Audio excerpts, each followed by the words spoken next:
Welcome to the counselor's office. I'm Mr. Gaming Counselor, and today we are live.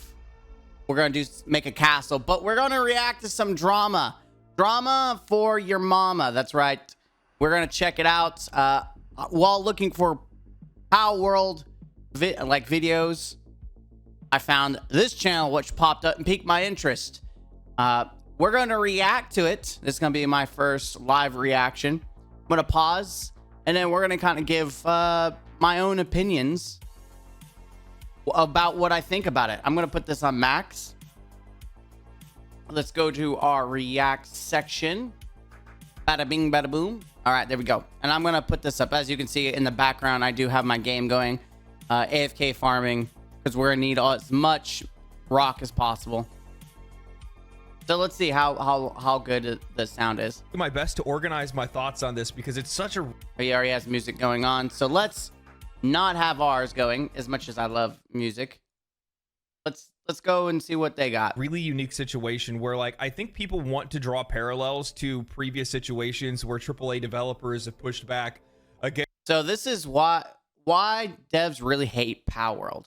Against like consumer need, consumer desire, in lieu of like whatever their opinion is of what they think games should be and how creative they should be, and yada yada yada. And while there is room for that because it is a creative field, and that's the thing, like, it's okay to want to have a vision for the game you want, but it's like my videos, right? I have a vision of like how I do videos, but I'm not trying to make money. So I can put out what I want in the way that I want it and not care if it's not exactly to the liking of the masses. Granted, I won't get like a lot of views, but when you make a game, it's obvious you're trying to sell it. So you have to appease to the audience, to the consumer, not just, well, I want it this way. I don't care what any of my consumers think. So that's why a lot of these AAA games are duds or ignored, or they look like crap. It's because they are crap. All right, continue on. I also think at the same time, they're also very quickly losing sight of the fact that they're making a product. Like, video games are a really weird place where they're both art. I mean, art's a product as well. It is. But art is definitely a product, but the thing about art is most people don't make it to sell it. They make art to appreciate it and enjoy it themselves. It's their own expression, which you can do that in a game, but if you're trying to make money, you need to appease the people you're trying to sell it to. I think the difference is that art, when it's being sold, is being sold to people that appreciate art. Exactly. Right? But video games, which can also be art, aren't necessarily sold to people that appreciate art. Does that make sense? So, like, there are some of us that can appreciate the artistic points and the artistic value of a game, but at the same time, the majority of that consumer base doesn't give a shit. Wait, you don't. Like, let's be honest, there's great games that have like great concepts, the artistic, like, I'll give you an example. Destiny 2 has some great visuals. It's a very beautiful game, but none of that actually matters if the game itself is in a bad state. Like, no one gives a crap about how good something looks. If it plays like crap, or if it isn't fun, no one cares. No, who cares how pretty your game looks, or how artistic, or how conceptual it is, if it plays like crap? They don't give a shit about fucking art. Is it fun? Do guns go bang bang? Yeah. I think there is a little bit of, some of these developers are upset about the fact that, oh yeah, with all of the work, all of the money, all of the assets, the investment that goes into some of the games that they've made over the last few years, that for some odd reason, here's this game that's just absolutely trouncing over all of them in sales, popularity, everything. Which I'm gonna pause there. Like, let's look population, concurrent. Let's see, Palworld Steam population charts. Let's look at that Palworld Steam charts. We're gonna pull it up because I think this is here you go. Yes, playing right now, 1 million peak all time 6 hours ago. This was the peak only 6 hours ago. Look how consistent, almost constantly, multiple days, and it's just going. It's just going. The mountain's going. No matter what devs say, no matter what people like Pokemaniacs and people who are like against the game, data is king. This says everything you need to know about this game. If a game is good and a game is fun, people will play it. Do you see, does Call of Duty have these numbers? Does Halo Infinite have these numbers? Does Destiny have these numbers? Does Pokemon right now have these numbers? Obviously, we would never know because it's Nintendo. But what I'm saying is 8 million sales concurrent at the same time. It was about, and that's a new peak, by the way. 6 hours ago, we're only getting more people, 2 million, and we're still at 1 million strong. People are playing this game because it has the formula. It has what everyone has been wanting and needing. You can't ignore that. But then you have developers, and so here's the thing. He's talking about developers how are upset about this. We talked about Del Walker, which his tweet is now deleted, where he was talking about how games are so hard and that their Palworld is cheating somehow. He doesn't know how, but they're cheating. It is pro-typical. Oh, let me put music for this one. It is pro-typical, which is sad in this day and age where developers are attacking each other. Remember Diablo 4 when it came out? It was so popular. It was hot. Diablo 4 had massive sales, massive player counts. People were playing the crap out of it. And granted, the campaign was amazing. It was a good story. It was fun. Early character build was fun. It wasn't until people started realizing there was nothing beyond that they have a problem. I mean, for $40, that is a great game. We paid $70. I got the rest of the 30 with season 2. I mean, but in that moment, it was the hotness. And lo and behold, guess who decides to make an attack? A Bungie developer calls out, and you're like, well, I wasn't really saying anything about Diablo 4, even though Diablo 4 was the hotness at that moment. Which is ironic because when they're talking about game design, and obviously Diablo 4 has plenty of issues, even now in season 3, we're not going to ignore that, right? But in the moment, it's just kind of ironic that one game developer who has issues, whose game has issues, is attacking another. But again, it's pro-typical. Because look here. Anyone remember this beauty? All right, let's look at this first. Because Elden Ring came out. Elden Ring, game of the year. Had people attacking it. Let's see if it pulls it up or if I'm just going to say forget it. I don't know. While it's loading, we'll see. But yeah, we have people. Was Naughty Dog and other developers were attacking this game. These are all developers. The fact that Elden Ring scored a 97 Metacritic is proof that reviewers don't give a flaming poop about game UX. My life is a lie. Nor PC graphics, stability and performance, apparently. Nor quest design, really. Let's see. I had to see. Let's look at Elden Ring again. Elden Ring Steam charts. Let's just see. I mean, obviously, it's going to be not as high right now. Yeah, so there is still a lot of people playing it. All-time high, 1 million. And that's just Steam. We're not talking about other consoles or anything else, right? This game, massive, massive. And then you have developers. You have developers attacking it. Oh, it doesn't really deserve it because graphics. the graphics, the UX, oh my god, it doesn't deserve it. The gamers speak. The gamers have spoken. And they did, and it got Game of the Year. But again, you have another example of game developers attacking a successful game because it sets a precedent. It is a single-player game with no microtransactions. It is a fully complete game, not this live service or half-baked product or we'll fix it later Blizzard crap. Or not Blizzard, Bethesda crap, right? Tom Howard. That's the first thing that comes to mind is Tom Howard. Anyways, you have developers attacking successful games. But it doesn't end there. Again, another Game of the Year, Balers Gate 3. We have other developers coming out and saying things like this, like a lot of people. I'm deeply excited about what lovely folks at Laren accomplished with Balers Gate 3. But, and it's always the but, I have to gently remind everyone,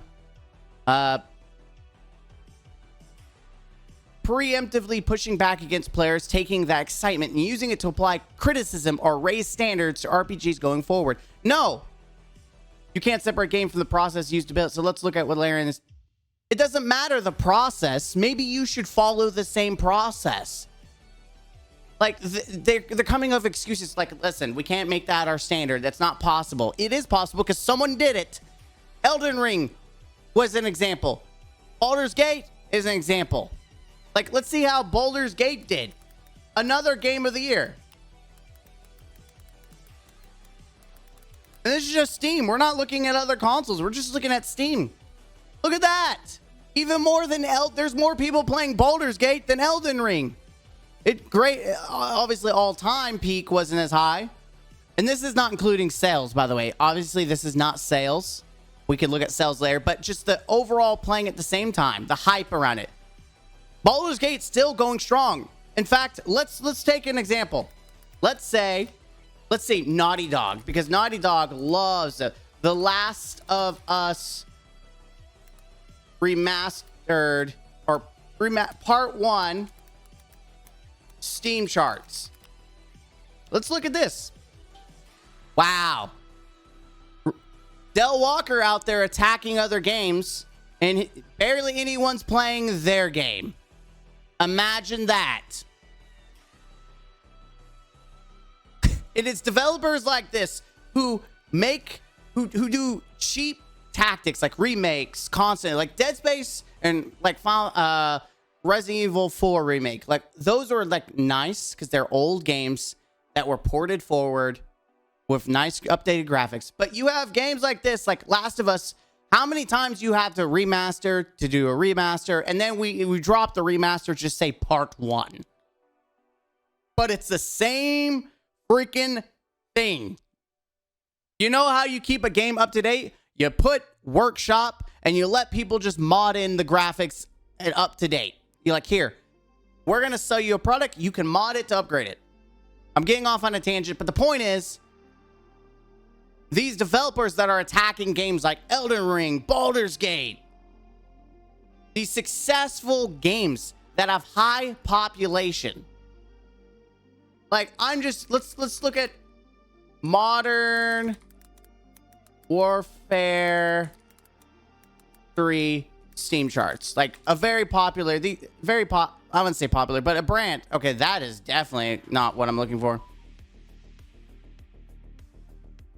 2023. Why are you being dumb? You know what? I don't have patience. Anyways, you get the drift. So as you can see, Palworld is rocking it. Like it is one of the most successful games of this year. In fact, I am going to make a very bold statement and say there is not going to be another game this successful with this peak. I do not think there's going to be another game like this.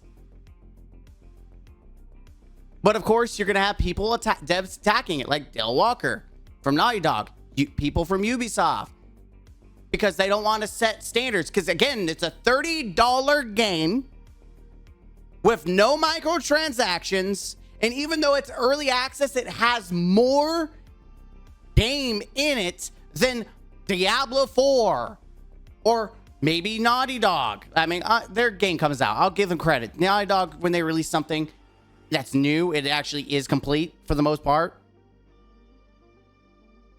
But like Starfield was like half-baked. Halo Infinite, half-baked. How many games like Redfall came out and it was a nightmare? How many games have come out in poor, pathetic states? And then you have an early access game that's not even complete. They've already given us a roadmap of what they're going to continue to add.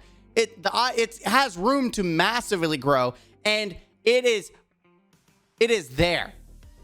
So yes, you have developers that are absolutely jealous. They are so jealous that they are not having the amount of success that this game is.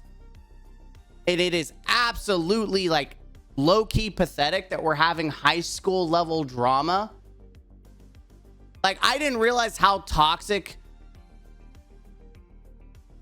the gaming dev community is. But they're toxic. They're vicious. Like, if they see success, they foam at the mouth that, why is it not me? My game's better than yours. Anyways, while rant is over, let's continue to hear what he has to say. Because there's criticism that some of them are mad that there wasn't like a massive marketing budget for this game. Yeah. They're upset that it just virally got popular and made this, company of only maybe like 10 or 20 people. Do you know why? Because the developer, the leader, the main dude came out and said his only goal was to make a game that people wanted to play. I know, that is crazy. What? You don't want to make millions of dollars? What? You don't want to soak the tits out of gamers? What? You don't want to push an agenda? No. Guy has literally capturing creatures like Pokemon, has the survival aspect like survival arc or just in survival games in general, and has the FPS shooter guns because people like guns. They love shooters. So yes, the success is just, it's there. It's because it has the formula of what people want, not what game developers think that they want people to want, right? There's people out there like, well, animal abuse. This is just a fictional game. I have a cat that I love and take care of. Just because I make a cat-looking Mon work in the caves doesn't mean I'm going to have my cat with a pickaxe outside. Just because I'm shooting a bunch of Mons isn't like I'm going to get an AK-47 and shoot up real deer out in the woods. People are just so stupid. Like millions and millions of dollars. So it's just so obviously that's definitely a part of it too, right? There's a bit of just like pure jealousy that's in there. Absolutely. The amount of money, how few developers it is. And that's the thing. If you can do more with less. This is the perfect, it was like 10K to make this. They spent 10K to make this game. If you put in it, it's not about the graphics. So it's a really pretty game. It's not about the story, because the story is like, it's all right, right? If you have the fundamental gameplay, like Destiny is a perfect example. Destiny right now, like at the end, has some good story bits. In fact, Bungie, literally the season is nothing but story. It has no real gameplay. And that's why it's boring. That's why seasons suck in that game. It's because it's nothing but story and there's no real gameplay. There's no juice to squeeze. People want gameplay. They don't want to sit there and they want a story all the time. They can read a book or watch videos or watch Netflix, anime, whatever, right? We play games fundamentally to play gameplay. And the funny thing is that like if you just I think if a lot of these developers just took a step back and looked at the games that they're making, why they're making those games, look at the audience and the relevance of the games that they're making, like, well, of course people are going to want to play an open world survival game that has Pokemon mechanics. And exactly, how many people, and it's so crazy how many Pokemaniacs, and I say Pokemaniacs because there's Pokemon like fans, true fans like me, and then there's maniacs who are just, they're foaming at the mouth. And I'm disappointed because I saw a YouTuber I used to watch for Pokemon, and they're just you can see the foam coming out of their mouth, and it's so disappointing to me that the Poketubers are jumping on the hate bandwagon. Like, bro, grow up. Just grow up. If anything, this is great for Pokemon fans. One, because it shows us that it's very possible to have a game that's open world, survival, crafting with capturing mons. I mean, people have already did proof of concept for the Pokemon mod before Nintendo just like came Terminator mode and just took it all down. But this is, we need competition. That's it. Competition is good. You should see it as a good thing, not a bad thing. And I don't understand why people don't see that. It's baffling. And you can shoot guns. Like, it's a fantastic. Duh. You know what I mean? Like, there's things that you can. By the way, this is not just America stats. People across the world are buying this, even in Europe, where they don't own guns. Like, there's a lot of people who in America think like, oh, this is just another gun happy game. But there's literally Europeans who don't own guns who are enjoying this game. Say out loud and realize that players are going to connect with that, and they're going to want that, or audiences or consumers or customers or whatever you're trying to reach. There are things that you know, and you could just make that. But I think that there's a little bit of like your ego that's really difficult to put aside to, you know, make that thing, right? And you kind of project what you think is cool. No, I mean, as you could tell, as we saw, too many game developers have egos. Even the Destiny developers, some of them have egos. And I remember back in the day where people were criticizing it and developers came out and would pretty much talk about how the players are wrong. And it's not just Destiny. There was other developers who have come out and attacked players for criticizing their game. And just fun fact, attacking your consumer base is not the smartest thing to do. It's really not. Interesting out onto an audience, and then they get upset in return that people don't like what they made, but they don't have the level of self-awareness to realize that it's their idea, it's their interest, you know, not necessarily what the audiences are looking for. Love your vids. Thank you, Cyber. Yeah, I meant to talk about, I saw something like this talking about Ubisoft talking about it. I mean, I didn't think it was that big of a deal because it didn't seem like they were talking about it. But that's a different story, right? So yeah, I mean, at the end of the day, there's a lot of drama. Developers, it's not new, right? It's almost like a sign of, it's almost a sign that you've made a good game if other developers from AAA games start attacking you or making criticisms about you or telling gamers not to make this the standard. It's a beautiful thing. And it happened to Elden Ring. It happened to Balers Gate. And I want it to happen again. I want to see at the Game Awards at the end of the year, I want to see Palworld get Game of the Year. I'm going to make a prediction. Okay? This is very bold. I predict that Palworld will get at least a award for sure at the Game Awards, but I'm also predicting that it's gonna get Game of the Year. And I will make a video saying I told you so, or I didn't tell you so, but I so desperately want to get Game of the Year award just to piss off so many developers out there, because it's the third year where games that aren't trash get Game of the Year. games that stood out, that defied the microtransaction half-butt bullcrap games. I want it to come out. I want it to happen, and I want to see developers seethe. I want companies to realize how much money these games are getting if only they put some freaking effort into it. I want them to seethe. I'm Mr. Gaming Counselor. Hit that like button, comment down below, and don't forget to subscribe to the channel for more. As always, game out.